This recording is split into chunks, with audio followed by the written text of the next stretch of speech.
Bismillahirrahmanirrahim. Assalamualaikum warahmatullahi wabarakatuh. Puji syukur kita panjatkan kehadirat Allah Subhanahu wa Ta'ala yang telah memberikan kita begitu banyak nikmat serta rahmatnya. Salawat beserta salam tak lupa kita limpahkan kepada junjungan Nabi Muhammad sallallahu alaihi wasallam. Pada kesempatan kali ini, kami dari kelompok 2 akan mempresentasikan ujian akhir semester mata kuliah Sejarah Arsitektur Dunia. Adapun dosen pengampu pada mata kuliah tersebut yaitu Dr. Teknik Andi Abida STMT dan Ahna Friandirga Ardiansyah Putra Helmi STMT. Adapun nama-nama anggota dari kelompok 2 yaitu yang pertama Muhammad Sahir Sahbul, yang kedua Taufik Hidayat S, yang ketiga Roy Rizky Fami Kristanto Simamora, yang keempat saya sendiri Kasma sebagai moderator, yang kelima Sri Reski Indramaya Dewi, dan yang keenam Saratul Aulia. Nah, itulah nama-nama anggota dari kelompok 2. Adapun pokok pembahasan dari materi kali ini yaitu yang pertama sejarah perkembangan arsitektur modern, yang kedua prinsip-prinsip arsitektur modern, yang ketiga karakteristik arsitektur modern, yang keempat tokoh-tokoh arsitektur modern, yang kelima contoh desain bangunan arsitektur modern. Itulah pembahasan yang akan kita bahas pada materi kali ini. Selanjutnya, pembahasan pertama akan dilanjutkan oleh teman saya. Materi pertama itu adalah sejarah arsitektur zaman modern. Periode sejarah yang lazim disebut modern mempunyai banyak perbedaan pandangan tentang jiwa dengan periode sebelumnya. Zaman pertengahan ada 2 hal terpenting yang menandai sejarah modern, yakni runtuhnya otoritas gereja dan menguatnya otoritas ilmu pengetahuan sains. 2 hal ini yang pada dasarnya menjelaskan lain-lainnya. Yang pertama, perbedaan pandangan tentang jiwa. Mula-mula surat pengampunan dosa itu dijual pada waktu perang salib kepada mereka yang tidak dapat ikut perang. Halangan tidak ikut perang ini diganti dengan surat pengampunan dosa. Sejak itu menjadikan suatu kebiasaan bila gereja membutuhkan uang, pendeta-pendeta menjual surat pengumpulan dosa. Di sini saya akan menjelaskan prinsip arsitektur modern. Arsitektur modern merupakan kebalikan dari arsitektur klasik. Dalam arsitektur modern lebih fokus pada pengelolaan ruangan sebagai objek utama dan terlihat lebih sederhana. Arsitektur modern menekankan pada prinsip fungsional dan efisien.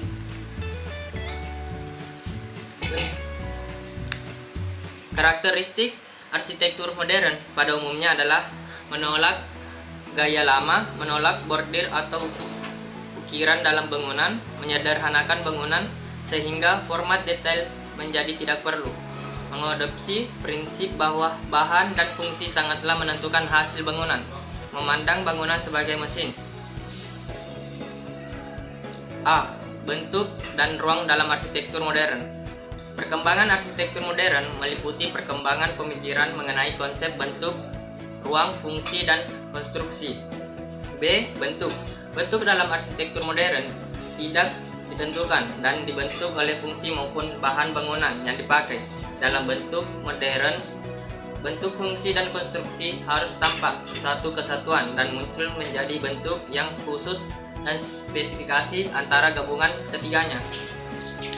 C. Ruangan.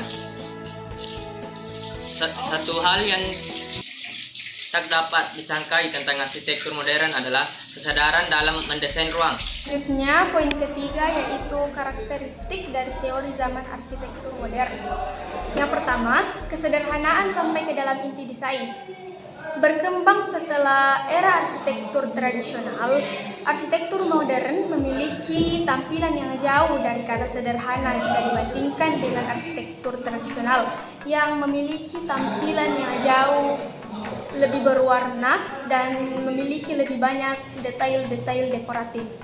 Kemudian yang kedua, elemen garis yang simetris dan bersih.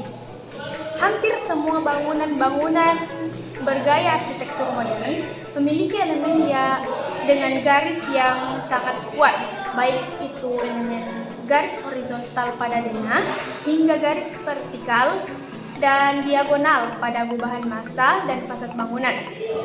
Selanjutnya, prinsip less is more. Ludwig Mies van der Rohe mempopulerkan istilah less is more mengacu pada pendekatan minimalis pada bangunan. Kemudian yang keempat, kejujuran dalam penggunaan material. Beberapa jenis material bahan bangunan yang sering digunakan pada bangunan-bangunan bergaya arsitektur modern sangat mudah terlihat pada bangunan. Di antara bahan dari bangunan-bangunan tersebut adalah besi, beton, kaca, dan kayu. Kemudian yang kelima, rancangan yang terbuka dengan banyak elemen kaca. Berbeda dengan tata ruang pada bangunan tradisional, bangunan bergaya arsitektur modern umumnya memiliki denah lantai yang jauh lebih terbuka dengan minimnya keberadaan pembatas ruang. Kemudian yang keenam, hubungan dengan lingkungan sekitar. Arsitektur modern umumnya selalu memiliki hubungan dengan lingkungan sekitar, yaitu dengan topografi dari lingkungan yang sangat erat, dan contoh terbaik mengenai hal ini adalah Bellingshausen House yang memiliki hubungan langsung antara interior dan eksterior yang sangat mulus. Materi keempat yaitu tokoh-tokoh arsitektur modern. Adapun tokoh-tokohnya yaitu 1. Eugène Emmanuel Viollet-le-Duc 1814 sampai 1879 Prancis, dengan bukunya yang berjudul Dictionnaire. Ia merupakan seorang arsitek dan teoris Prancis, terkenal karena penafsirannya mengenai restorasi bangunan-bangunan abad pertengahan. Ia lahir di Paris dan ia adalah arsitek ternama pada era kebangkitan Gotik. Sebagian besar karyanya berupa bangunan restoratif dan beberapa bangunan independen juga pernah ia rancang. Arsitek kedua yaitu Camillo Sitte 1843 sampai 1903 Australia, dengan bukunya yang berjudul De Stadtbau nach seinen Kunstlerischen. Ia merupakan seorang pelukis dan ahli teori kota yang karyanya mempengaruhi perencanaan kota dan peraturan penggunaan lahan hari ini.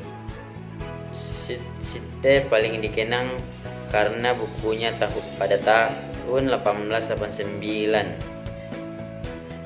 Perencanaan kota menurut prinsip-prinsip arsitektur, di mana ia memeriksa dan mendokumentasikan pendekatan tradisional dan bertahan terhadap urbanisme di Eropa dengan fokus yang erat pada ruang publik di Italia dan negara-negara Jermanik. Arsitek selanjutnya yaitu John Ruskin pada tahun 1819 sampai 1900 Inggris, dengan bukunya yang berjudul The Seven Lamps of Architecture. Ia adalah kritikus seni terkemuka dari Inggris pada era Victoria. Ia juga merupakan aktivis di bidang kesenian, watercoloris, dan seorang pemikir sosial terkemuka dan dermawan. Ia menulis berbagai macam subjek ilmu pengetahuan, mulai dari geologi, arsitektur, mitos, sastra, dan botani. Gaya penulisannya di bidang sastra cenderung bervariasi. Materi yang kelima yaitu contoh-contoh desain bangunan arsitektur modern. Baiklah, saya akan menjelaskan beberapa bangunan yang terdapat pada contoh desain bangunan ini. Pertama, saya akan menjelaskan Arch Buatan della Catedral Beauvais atau penopang terbang. Bangunan ini adalah bentuk khusus dari penopang yang terdiri dari lengkungan memanjang dari bagian atas dinding ke dermaga bermassa besar untuk menyampaikan ke tanah gaya lateral yang mendorong sebuah dinding keluar. Kemudian bangunan kedua yaitu Lycée Stella Materita Design Corp.